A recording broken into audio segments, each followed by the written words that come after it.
आज के ज़माने में देखा जाए तो सोशल मीडिया का ज़्यादा दौर है। अधिकांश रात को देर से सोना, सुबह में देर से उठना और नॉर्मल जो पहले रूटीन में एक्सरसाइज की जाती थी उससे काफ़ी लोग वंचित हो चुके हैं। उसके कारण स्पाइन पेन, रीढ़ की हड्डी में दर्द, कमर में दर्द, सर में दर्द जैसी समस्याएं आती हैं। इस वक्त हम मौजूद हैं मुजफ्फरनगर के श्री जी नर्सिंग होम में, जहाँ पर यथार्थ हॉस्पिटल के सीनियर डॉक्टर्स हमारे साथ मौजूद हैं। सीधी बातचीत करते हैं डॉक्टर पुनीत राणा जी से कि किन कारणों से सर का दर्द, कमर का दर्द जैसी समस्याएं आती हैं। डॉक्टर साहब, most welcome your my channel. आजकल देखा जाए तो अधिकांश युवाओं के भी और ओल्ड जनरेशन भी, यंग जनरेशन भी सिर में दर्द, कमर में दर्द जैसी आम समस्या हो जाए। क्या इनके मुख्य कारण? देखिए, सबसे पहले हम लोग सर के दर्द की बात करते हैं। ऐसा देखा गया है कि जो वयस्क पॉपुलेशन है, हम लोग की एडल्ट पॉपुलेशन है, उसमें करीब 30 से लेकर 35% लोगों को कभी ना कभी एक सिग्निफिकेंट, कभी कभी ऐसा होता है कि किसी भी व्यक्ति को सर में दर्द होता है, लेकिन अगर हम लोग सिग्निफिकेंट सर दर्द की बात करें, करीब 30 से लेकर 35% हमारी जो पॉपुलेशन है वो एक सिग्निफिकेंट हेडेक सिम्टम से ग्रसित है। इसके बहुत सारे रीज़न्स होते हैं, जिसमें बहुत सारे रीज़न ऐसे होते हैं जो कि हम लोगों की कार्य प्रणाली, हम लोगों का जो स्ट्रेस का लेवल है, देर से उठना, देर से सोना, इस चीज़ से रिलेटेड हो सकता है। एक छोटी परसेंटेज उसमें वो है जिसके कि अंदर आपको कुछ ना कुछ बीमारी उसके साथ अटैच्ड होती है। पानी का प्रेशर ज़्यादा हो जाना और फंक्शनल हेडेक होना, माइग्रेन होना, वो एक छोटा परसेंटेज है। अधिकतर परसेंट ऐसा है कि जिसमें हम लोग अगर अपनी कार्य प्रणाली को, हम लोगों के जो रूटीन है, टाइम पे सोना, टाइम पे उठना, खाना जो है, खाना नियमित रहना, एक्सरसाइज करना, वज़न को काबू में रखना, इसको अगर हम लोग करेंगे तो अपने आप गायब हो जाता है। उस चीज़ को अगर हम लोग काबू में करते हैं तो मैक्सिमम जो 30% का मैंने जो आपको आंकड़ा दिया है उसको हम लोग कंट्रोल कर सकते हैं। अगर इन सब चीज़ों के बाद भी कंट्रोल नहीं होता है हेडेक, तो हम लोग को फिर इन्वेस्टिगेशन की ज़रूरत पड़ती है, जिसमें कि हम लोग सीटी या एमआरआई के द्वारा या व्यक्ति की जो सिम्टोमेटोलॉजी है कि उसको दर्द किस समय पे हो रहा है, क्लस्टर्स में हो रहा है कि नहीं हो रहा है, उसके बाद भी उसको उसके साथ में कोई और लक्षण है कि नहीं है, उस चीज़ को ध्यान में रख के हम लोग को काफ़ी कुछ पता लगता है, और जिसके कि लिए आपकी दवाई वगैरह शुरू की जाती है और उससे रिलीफ होता है। तो मैक्सिमम देखा गया है कि 30% में ऑलमोस्ट 27 to 28% पेशेंट्स में हम लोग रिलीफ दे सकते हैं। सब किसी भी तरह की बीमारी हो, इम्यूनिटी सिस्टम का अहम रोल रहता है। इम्यूनिटी मजबूत होगी, बीमारियां कम होगी। और नॉर्मल भी दर्द की, पेन की बात की जाए तो उसमें भी। अब बात की जाए तो डेली रूटीन में किस तरह की लाइफ स्टाइल यूज़ करें और किस तरह की डाइट फॉलो करें जिससे कोई भी बीमारी का जल्दी से। देखिए, ऐसी एक स्टडी हुई थी कि हम लोग अगर एक बहुत ही जिसका कि लाइफस्टाइल अनियमित है, मतलब टाइम पे नहीं सोता है, टाइम पे नहीं उठता है, वज़न ज़्यादा रहता है, तमाम तरीके की बीमारियां हैं, तमाम तरीके के व्यसन हैं, और एक ऐसा व्यक्ति जिसके के अंदर कोई व्यसन नहीं है, जिसके अंदर कोई जेनेटिक प्रॉब्लम नहीं है, जो कि टाइम पे सोता है, टाइम पे उठता है, वज़न को काबू में रखता है, एक्सरसाइज करता है, मतलब सारी अच्छी चीज़ें हैं, तो ये आपको करीब 16% एडवांटेज देता है कोई ना कोई बीमारी ना होने का, 16% एडवांटेज और लंबी ज़िंदगी होने का। ये एक तथ्य है, एक स्टडी है, लेकिन 16% इज़ अ सिग्निफिकेंट परसेंट। लेकिन बहुत सारी चीज़ें ऐसी होती हैं जो आपके जेनेटिक्स से संबंधित होती हैं। आप अपनी जेनेटिक्स से जीत नहीं सकते हैं, ठीक है ना। आप केवल उसको मॉडिफाई कर सकते हैं, अपने जो विचार हैं, जो आपका आहार है, व्यवहार है, व्यसन ना होना है, इन सब चीज़ों से आप उसको मॉडिफाई कर सकते हैं। तो बहुत सारे फैक्टर्स का इसमें एक कंट्रीब्यूशन होता है, लेकिन हाँ, जिस चीज़ को हम लोग कंट्रोल करते हैं वो है हमारी नियमित कार्य प्रणाली, हम लोगों का जो नियमित जीना है, हम लोग क्या खाना खा रहे हैं, हम लोग कोई व्यसन कर रहे हैं या नहीं कर रहे हैं, ये चीज़ को हम लोग कंट्रोल कर सकते हैं। तो अगर हम लोग इन सब चीज़ों को कंट्रोल करेंगे, it will give you an advantage of almost 16% to have a better life and long life. Doctor साहब, बात की जाए अधिकांश जैसे दर्द होता है पेन कहीं भी सर में, कमर में, तो अधिकांश मेडल से या आसपास से मेडिसिन ले लेते हैं, एक आधी गोली कुछ लोग अधिकांश, और उससे सोचते हैं रिलीफ हो गया। उनका क्या तो आगे चल के फ्यूचर में नुकसान है, और क्या कितना ये बेहतर है, करना चाहिए? देखिए, सर में अगर आपको दर्द होता है, यू शुड इमीडिएटली, और वो ठीक नहीं हो रहा है, आपने 1-2 बार दवाई ले ली, लेकिन फिर भी आपको बार बार हो रहा है, नियमित तौर पे हो रहा है, और आपके जीवन की प्रणाली को वो आपको अफेक्ट कर रहा है, you should immediately go and seek a professional help, right. So कुछ ऐसे लक्षण होते हैं जो कि और ज़्यादा ग्रेव सिम्टम्स को या ग्रेव पैथोलॉजी को सिग्निफाई करते हैं, जैसे कि आपका बहुत सर में दर्द होने के बाद बेहोश हो जाना, आपका सर में दर्द होने के बाद उल्टी आना, और उसके बाद सर दर्द का ठीक हो जाना।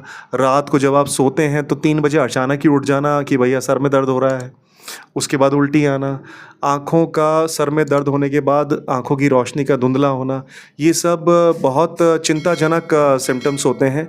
तो जब इस तरह के सिम्पटम्स होते हैं या जब आपको ऐसे सिम्पटम्स होते हैं कि दवाई लेने के बाद भी आपको आराम नहीं हो रहा, आप नियमित तौर पे दवाई ले रहे हो और उसके बाद भी आपको आराम नहीं हो रहा, it needs to be shown to a professional, और जिसके की बाद आपको कुछ जांचें करवानी चाहिए अगर ज़रूरत पड़ती है, जैसे MRI CT, कि हम लोग दिमाग के अंदर देखें कि कोई बहुत ख़तरनाक बात तो नहीं है। क्योंकि ऐसा देखा गया है कि वयस्क लोगों में आफ्टर एक नया हेडेक अगर होता है, मान लो 30 या 40 साल की उम्र में अगर आपको नया हेडेक होता है, खासकर जिसमें कि आपका सिर के अंदर प्रेशर बढ़ने के लक्षण होते हैं, जैसे कि आपको उल्टी आना, जो भी मैंने आपको भी चीज़ें बताई, तो उसमें MRI को होना अति आवश्यक है, उसको रूल आउट करना अति आवश्यक है।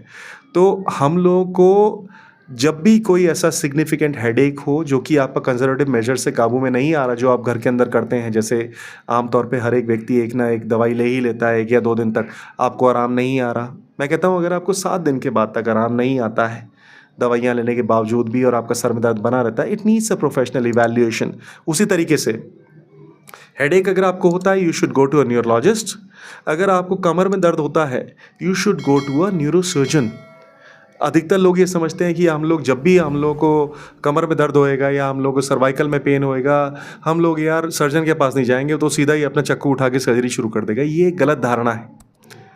आपको जब भी स्पाइन से संबंधित कोई भी दर्द की तकलीफ़ होती है, you should immediately go to a neurosurgeon, क्योंकि एक न्यूरोसर्जन को ही मालूम है कि किस पेशेंट में आपको सर्जरी करनी है, किस पेशेंट में आपको सर्जरी नहीं करनी है। अधिकतर जो भी इस तरह के पेशेंट्स होते हैं, ऑलमोस्ट 90 to 95% केसेस, वो आपके दवाई के द्वारा ही आपका कंट्रोल हो जाते हैं, ठीक हो जाते हैं। लेकिन ये जो कार्य प्रणाली है, डिसीजन मेकिंग प्रणाली है, इसके लिए आपको न्यूरोसर्जन के पास ही जाना चाहिए। ये गलत प्रणाली है कि यार पहले हम लोग जो है न्यूरोलॉजिस्ट के पास या फिजिशियन के पास जाएंगे, वो हम लोग को दवाई देंगे, क्योंकि सर्जन के पास जाएंगे तो सीधा ही हम लोग को चक्कू छुरी हमारे सामने लेके बैठ जाएगा।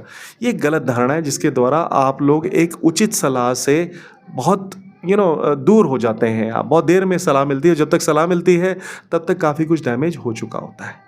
ठीक है डॉक्टर साहब, बात की जाए मल्टी स्पेशलिटी हॉस्पिटल, NCR में काफ़ी है, मेरठ में काफ़ी हैं, डॉक्टर्स काफ़ी हैं। आपके यहाँ यथार्थ हॉस्पिटल में क्या स्पेशल है पेशेंट्स के लिए? और सबसे बड़ी बात, आपको चूँकि 25 वर्षों का अनुभव है डॉक्टर साहब, काफ़ी पेशेंट्स इस तरह के आपके पास आए होंगे बड़ी पीड़ा लेके परेशान होते हुए, और जब वो ठीक हो जाते हैं तो किस तरीके से उनकी तो खुशी का इज़हार क्या कहिए, आपकी खुशी का इज़हार कैसे?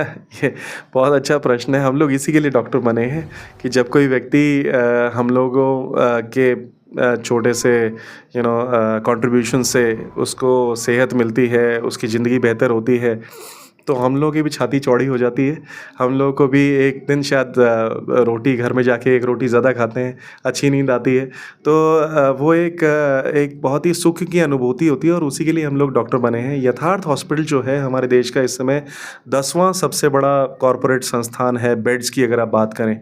अभी हम लोग का जो मेन फ्लैगशिप हॉस्पिटल है यथार्थ नोएडा एक्सटेंशन, उसको JCI के द्वारा मान्यता मिली है। हमारे पूरे नॉर्थ इंडिया में 7वां ऐसा हॉस्पिटल है। उसके पहले आपका मेदांता, आर्टेमिस, फोर्टिस मेमोरियल और Apollo, max Saket, max BL के ही 6 अलग संस्थान हैं जिनको कि JCI का अप्रूवल मिला है। 7वां हमारा फ्लैगशिप हॉस्पिटल है, which is a great achievement. ये एक छोटी अचीवमेंट नहीं है, बहुत बड़ी अचीवमेंट है। जो हमारा संस्थान है नोएडा एक्सटेंशन का, ये करीब 500 बेड का अस्पताल है, और उसमें सारे के सारे वर्ल्ड क्लास डिपार्टमेंट उपलब्ध हैं, सारी वर्ल्ड क्लास फैसिलिटीज़ उपलब्ध है। उसको हम लोग अभी आगे के 2-3 सालों में उसमें 300 बेड और ऐड करेंगे। उसके पीछे हम लोगों ने एक प्लॉट लिया है, तो it will be 800 bed hospital. इसके अलावा भी हम लोगों के 7 और संस्थान हैं, जो कि नोएडा के इलाके में 3 हैं, झांसी में है, फरीदाबाद में 2 संस्थान खुल रहे हैं, एक हम लोग का मॉडल टाउन में खुल रहा है। तो एक बहुत बड़ी चेन बन रही है, जो कि आगे आने वाले वर्षों में मेडिकल से संबंधित जो चेन्स होती हैं उसमें एक बहुत बड़ा प्लेयर बनने वाला है। So we are very proud to be associated with this group and we are doing our bit, right.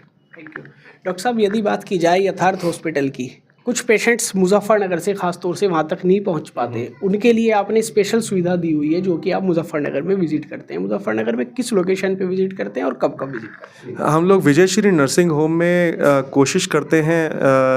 मैंने फॉर एग्ज़ाम्पल हम लोग का डिपार्टमेंट काफ़ी बिज़ी रहता है, लेकिन फिर भी हम लोग कोशिश करते हैं कि जो व्यक्ति हम लोगों तक नहीं पहुंच पाते हैं, हम लोग कोशिश करते हैं उन तक पहुंचने की, और ना सिर्फ इलाज करने की बल्कि एक एजुकेशन देने की भी कि भाई इस बीमारी के अंदर आप लोग को क्या करना चाहिए। हम लोग ये नहीं कहते कि आप हमारे हॉस्पिटल में ही आएँ, अगर आपको लगता है कि आपका कहीं और आपको एक अच्छी सलाह मिलती है आप वहाँ भी जाएँ, लेकिन इस परिस्थिति में होने के बाद आपको जाना है एक मल्टी स्पेशलिटी अस्पताल में एक सुपर स्पेशलिस्ट से बात करने। चाहे आप हमारे पास आएँ, चाहे आप किसी के पास भी जाएं, लेकिन हम लोग को एजुकेट करना, लोगों को एक बहुत ये इम्पॉर्टेंट चीज़ है यहाँ आने की, उनके साथ जो है संबंध बनाने की, उनसे संवाद करने की, उनको एजुकेट करने की। हम लोग कोशिश करते हैं कि फॉर एग्ज़ाम्पल हम लोग 1 महीने के अंदर कोशिश करते हैं कि हर मंडे हम लोग जो है एक अलग अलग लोकेशन पे जाएं और वहाँ के लोगों से बात करें। हम लोग एक सेकंड मंडे को यहाँ पे आते हैं, हर महीने के सेकंड मंडे को सुबह 10 बजे से लेकर 12 बजे तक इस उक्त अस्पताल में। और इसके अलावा हम लोग एक मंडे को पिलखुआ हापुड़ जाते हैं, एक मंडे को हम लोग आगरा मथुरा जाते हैं, और एक कोई और हम लोगों ने एक जगह हम लोगों ने इंगित की है। तो हम लोग कोशिश करते हैं आउटरीच करने की, लोगों के पास जाने की, जो हम लोगों के पास विभिन्न कारणों से नहीं आ पाते हैं, तो उनको एजुकेट करने की बीमारियों के बारे में कि कब उनको जो है सलाह लेने की ज़रूरत है सुपर स्पेशलिस्ट से, और उस समय अगर वो सलाह नहीं लेते हैं तो उनको नुकसान हो सकता है वगैरह वगैरह। हम लोग कोशिश करते हैं। डॉक्टर साहब, चूँकि 25 वर्षों का आपको एक्सपीरियंस है, आपके फील्ड में जो न्यू जनरेशन डॉक्टर्स आ रहे हैं आजकल एजुकेशन करके, उनके लिए आप क्या मैसेज कहना चाहेंगे? चूँकि एक्सपीरियंस, जी आपके पास एक्सपीरियंस भी ज़्यादा। डॉक्टर्स के लिए या न्यूरोसर्जन्स के लिए? न्यूरोसर्जन्स के लिए आपके फील्ड में जो डॉक्टर्स आ रहे हैं। I think I am not a very senior neurosurgeon. My experience as a neurosurgeon is 14th year now running. अगर आप सारा कुछ ऐड कर लें हम लोगों को सर्जरी का और MBBS का, तब जाके कहीं 25 साल के करीब होता है। परंतु हम लोगों का जो as a neurosurgeon, independent neurosurgeon है, ये मेरा 14वां साल है। तो अभी मैं इतना सीनियर नहीं हूँ कि मैं अपने जो नए न्यूरोसर्जन आ रहे हैं उनको मैं कोई सलाह दूँ, बट बीइंग अ जूनियर मैं उनको बस यही सलाह देना चाहता हूँ कि नॉलेज के ऊपर पूरा फोकस करें, और स्किल्स के ऊपर पूरा फोकस करें। जो एजुकेट करना है मासेस को, उसके ऊपर पूरा फोकस करें, लोगों से एक संबंध बनाने के बारे में फोकस करें, और मटेरियलिज्म जो होता है, पैसा या जल्दी से पैसा आ जाए या चकाचौंध जो है प्रोफेशन की, उससे प्रभावित ना हो, वो अपने समय में आएगा आपके पास, है ना। लेकिन शुरू के जो साल हैं आपके पास, पहले के 5 साल, उसमें आप स्किल हासिल करें, कैडावरी डिसेक्शंस करें, अपनी नॉलेज को आगे आगे बढ़ाते रहें, एक्सपीरियंस गेन करें। जो बहुत सीनियर डॉक्टर्स हैं उनके जो सर्जरी करने का तरीका है उसको देखें, उससे सीखें। और आजकल बहुत सारे और भी पटल आ रहे हैं, जैसे यूट्यूब है, वेरियस आपके जो सर्जरी के वीडियोस होते हैं उसको देखते रहें, विभिन्न जो ग्रेड्स हैं उनके पास जाते रहें, और 5 साल के बाद जो अपना एक स्टाइल डेवलप करें। तो मेरा उनसे यही निवेदन रहेगा। Thank you so much. आप हमारे साथ मौजूद थे यथार्थ हॉस्पिटल से डॉक्टर पुनीत राणा जी, जिन्होंने खास तौर से बताया रीढ़ की हड्डी और सर में दर्द में किन कारणों से होता है, इससे बचने के लिए क्या करना चाहिए, और साथ ही बताया जो इस तरह के पेशेंट्स हैं, अफोर्ड नहीं कर सकते, यथार्थ हॉस्पिटल तक नहीं जा सकते, कोई सुविधा नहीं है, उनके लिए स्पेशल मुजफ्फरनगर सहित अन्य ज़िलों में भी सुविधाएँ डॉक्टर साहब देते हैं। अपना कीमती समय निकाल कर उन तक पहुँचते हैं, जिससे कि एक सामाजिक सेवा भी हो सके और जागरूकता भी सभी के अंदर आ सके। और जो न्यू जनरेशन डॉक्टर इस फील्ड में आना चाह रहे हैं, उनके लिए भी डॉक्टर साहब ने अच्छा मैसेज दिया है, और भी इस तरीके से डॉक्टर्स की आपसे वार्ता कराते रहेंगे। जनपद मुजफ्फरनगर से विविध विचार डिजिटल के लिए मैं आपके साथ मोहम्मद सुहेल।